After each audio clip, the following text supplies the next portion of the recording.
لە کاردانەوەی لابردنی وەکو مامۆستای وانەبێژ بە چاوی پڕ لە فرمێسکەوە بڕوانامەکەی لە بەردەم پەروەردەی سلێمانی سوتاند. ژمارەیەک وانەبێژی سزادراو لە بەردەم پەروەردەی سلێمانی گردبوونەوەیان ئەنجامدا و دەڵێن بەهۆی بایکۆتی ساڵی ڕابردوو بە بڕیاری سیاسی و حیزبی دوورخراونەتەوە کە تیاندا هەیە زیاتر لە 10 ساڵە وانەبێژە. ئێمە کەوانە بێژ بووین میلاک هاتە جێمانەوە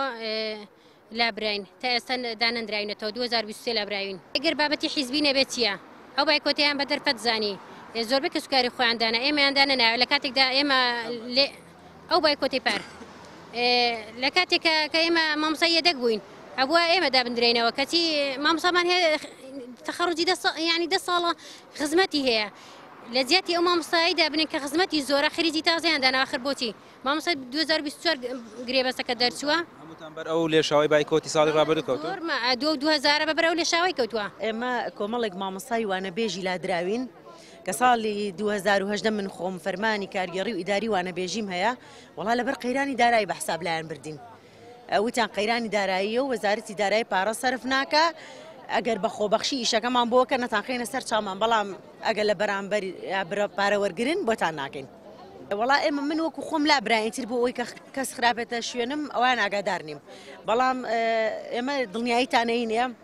کە دەستی حیزب زۆر کە باڵا و کاریگەرە لە تەربیە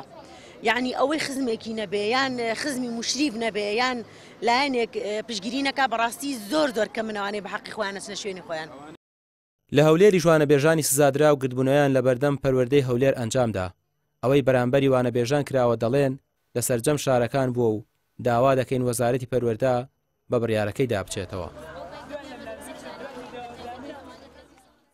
ئێمەش ڕۆڵەی ئەم نیشتیمانین لەو ڕۆژگارە سەختانەی کە بەڕێمان کرد بە بڕەپارەکەمەی بۆ وانەبێژی تەرخان دەکرا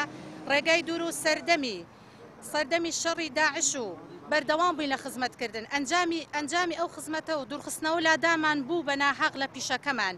چاوەڕوان بووین لە پای خزمەت و هاوکاریمان بۆ حکومەت و کەرتی پەروەردە دابمەزرێن بەڵام بەداخەوە کۆمەڵێک مامۆستای لادراین و دابڕین بەهۆی فەرمانە کارگێڕەکانی وەزارەت کە خۆی دەبینێەوە لە ڕێخستنەوەی میلاکات کەمکردنەوەی بە شەوانە پشی ڕۆژی شەمە نەبوونی مۆڵ. لە تەواوی کوردستان ئەو مامۆستانەی سزادراون دەوترێت ژمارەیان لە 1500 بۆ 2000 مامۆستا دەبێت. هاوکار لە ڕانیەش گردبوونەوەیان ئەنجامدا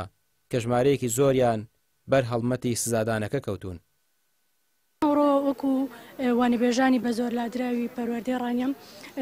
هەستاین بە ئەنجامدانی و گردبوونەوەیان بەڕاستی دەمانەوێت وەزارەتی پەروەردە چارەسەرێک بۆ ئێمە بدۆزێتەوە.